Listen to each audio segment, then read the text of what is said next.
Bonjour Frédéric Pechnard. Bonjour. Nous allons parler de ce mouvement qualifié déjà d'historique dans la police dans 15 jours. Mais d'abord ces images d'une interpellation violente à Sevran, un policier suspendu, des collègues qui se mobilisent devant son commissariat pour dire leur colère, un DGPN qui donne l'impression ensuite de revenir sur la sanction. Est-ce que c'est un fonctionnement normal de la police ? Vous savez, je crois qu'on a confondu dans cette affaire vitesse et précipitation et que le directeur général de la police a eu raison de reporter la sanction. Parce qu'une suspension, c'est tout de même une sanction. Vous rentrez chez vous, vous êtes suspendu. C'est-à-dire qu'évidemment, votre femme, vos enfants, vos amis disent « mais alors, t'as fait une bêtise, t'as commis une erreur ». Et puis, il y a un impact financier qui n'est pas neutre. Tout ça sur une vidéo de 8 secondes. Alors qu'il y ait une enquête de l'inspection générale, ma foi, c'est tout à fait normal. Que immédiatement on sanctionne un policier, ça c'est anormal, surtout à un endroit où on pousse ces policiers à aller travailler. Vous savez, il y a maintenant ce qu'on appelle les quartiers de reconquête républicaine. Eh bien, on est dans ce type de quartier et il faut au contraire que l'administration soutienne ces policiers et ne les bride pas au contraire. Mais ce qui est nouveau, Frédéric Pechnard, c'est que les policiers, quand ils ne sont pas contents, ils le disent. Et là, ils se sont mobilisés et ils sont allés devant un commissariat pour dire on n'est pas content, c'est pas comme ça que ça doit se passer. Et ils ont fait bouger les choses. Est-ce que ça traduit quelque chose, un sentiment particulier en ce moment qui traverse la police ? Alors, oui et non. Non, parce que de tout temps, les policiers se sont exprimés, les syndicats de police sont puissants, la police est une administration qui est extrêmement syndiquée. Vous savez, aux élections professionnelles, il y a 85% de participants. Donc, les policiers se sont toujours exprimés. Mais oui, parce que en ce moment, ils s'expriment particulièrement avec colère, ce qui est relativement rare.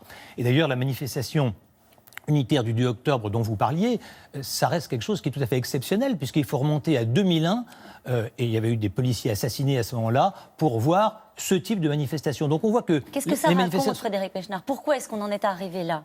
Oh, c'est multifactoriel. Hein. On peut considérer d'abord qu'il y a eu un surcoût de travail avec des vraies difficultés. Je situe ça au début des années 2015, le terrorisme, les gilets jaunes, pour faire raccourci. Ouais. C'est-à-dire énormément de travail en plus, parce que pendant ce temps-là, la lutte contre la délinquance doit se continuer, et dans des conditions extrêmement difficiles, avec beaucoup de blessés, beaucoup de prises à partie. Et pour la première fois, en tout cas pour la première fois, disons depuis la guerre d'Algérie, des policiers qui sont pris pour cible, non pas parce qu'ils sont en train de faire une action de police, mais parce qu'ils sont policiers. Et ça, c'est des choses qui marquent. Et comme dans le même temps, vous avez un budget qui se détériore, avec une augmentation de la masse salariale et une diminution de ce qu'on appelle le hors titre 2, c'est-à-dire, en gros, tout, les voitures, l'immobilier, etc., vous avez un effet ciseau qui conduit à la paupérisation de la police nationale. Donc, moins de moyens, une façon de travailler qui est obsolète, et puis, parfois, l'impression de ne pas être suffisamment soutenu. Ils appellent à manifester, vous le disiez, le 2 octobre, et mettent en cause comme des factieux, ce sont les mots utilisés par Jean-Luc Mélenchon, le chef de l'État, qui dit dans une interview qu'il a accordée hier au Journal du Dimanche, en gros que l'État n'est pas tenu, que le ministre Castaner n'assure plus l'autorité de sa fonction, qu'il ne tient plus les flics. Oui, alors je crois qu'il faut regarder quand même tout ça avec un petit peu de recul. Les paroles de M. Mélenchon, chacun le sait, sont parfois assez excessives. Il l'a montré d'ailleurs lors d'une perquisition où il a insulté, bousculé, vilipendé des policiers, des magistrats d'une façon qui n'est pas très correcte. Il le sait d'ailleurs, il est bien embêté depuis et ne sait pas trop comment s'en sortir.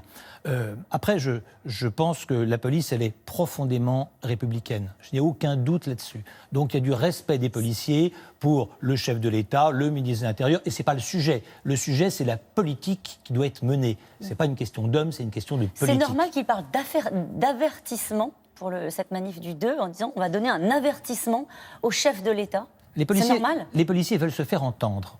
Et ils font une manifestation et ce qu'ils disent, c'est qu'ils n'arrêteront pas à cette manifestation. Voilà, ils sont inquiets. Ils n'ont pas les moyens de travailler, ni les moyens juridiques, ni les moyens financiers. Depuis plusieurs années, ils sont soumis à une pression extrêmement forte. Puis par ailleurs, on nous sort cette réforme des retraites où personne ne comprend rien, mais où globalement, chacun comprend qu'il va se faire avoir sans qu'on lui explique. Et ça inquiète et donc ça agace. Frédéric Pechnard, si ça repart, est-ce que vous pensez qu'ils feront le job de la même manière ?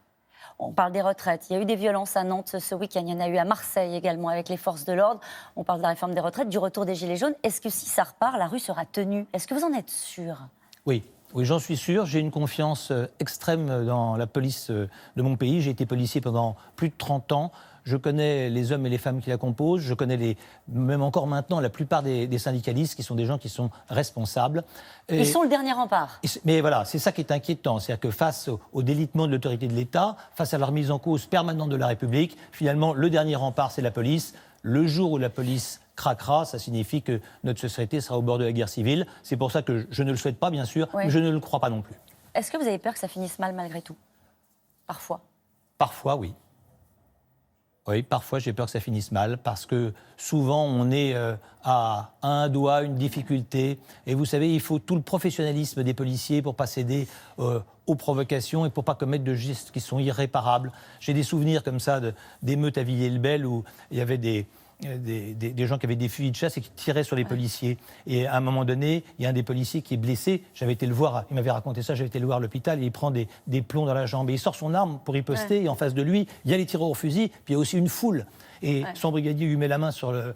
Rentre ton arme. Il rentre son arme, et il se retire. Voilà. Il faut énormément de sang-froid pour ça, et on voit bien qu'il suffit d'une petite erreur à un moment donné pour que les choses puissent partir en vrille. Vous écrivez une lettre à un jeune flic, Frédéric Pechnard. Déjà, pourquoi est-ce que vous avez envie de transmettre un message à cette jeune génération qui pourrait être tensée par ce travail-là? Et est-ce que, au fond, si vous aviez un gamin de 20 ans face à vous aujourd'hui, vous lui diriez vas-y, engage-toi, sois policier?